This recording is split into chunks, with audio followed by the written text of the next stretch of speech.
essa tendência, do ponto de vista neurofisiológico, acontece antes do comportamento e a gente tem a capacidade de olhar ela de fora, o livre-arbítrio não existe. Esse é um debate famoso. Sim. Eu tenho minha opinião nesse debate, mas acho que interessante mesmo é saber a sua. Não, eu acredito piamente no livre-arbítrio. Arbítrio, perdão. O inglês já está a palavra inglesa está tomando mente, né? conta. Não, eu acredito porque antes daquela decisão motora, tem duas coisas muito interessantes que pouca gente sabe. Antes tem um processamento prévio, Claro. que é subthreshold. Sim. Você não vê o sinal elétrico que a gente registra, esse que você está falando. A gente vê algo abaixo dele ocorrendo no cérebro. E no intervalo de 150 milissegundos, onde o cérebro decidiu e o movimento ocorre, né? Tem um intervalo, tem um delta, aqui, um delay, vamos dizer assim, você pode mudar. Claro, mas aí é inibitório, né? Não, é inibitório, Exato. mas existem modificações, modulações que podem ocorrer nesse intervalo. Sim. Então, quando a gente criou a interface cérebro-máquina, essa era uma grande pergunta.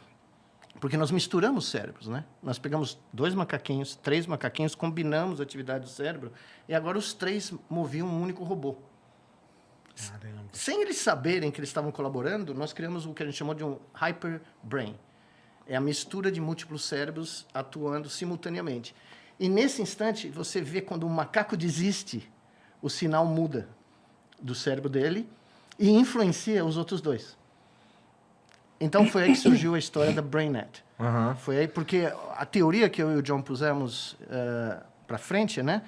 É que, na realidade, a história da humanidade, toda a história das civilizações humanas são decididas pela formação de grupos sociais que são coordenados pela BrainNet. Então, a BrainNet é a conjunção de cérebros que entram em sincronicidade por causa de um mito religioso, uma ideologia política, um modelo econômico. Não é à toa que os faraós do Egito saíam, né, em Tebes, vestidos de ouro com o sacerdote, ao meio-dia, para o sol refletir neles, para todo mundo achar que eles eram Deus. Né?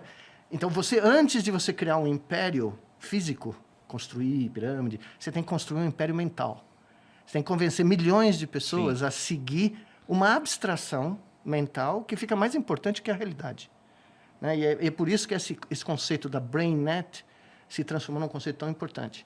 Mas aí você colocou esses 3 macaquinhos para mover Isso. Um robô. E, cara, os cérebros deles, o cérebro do macaco A influenciava no cérebro do macaco B? Vou te falar como.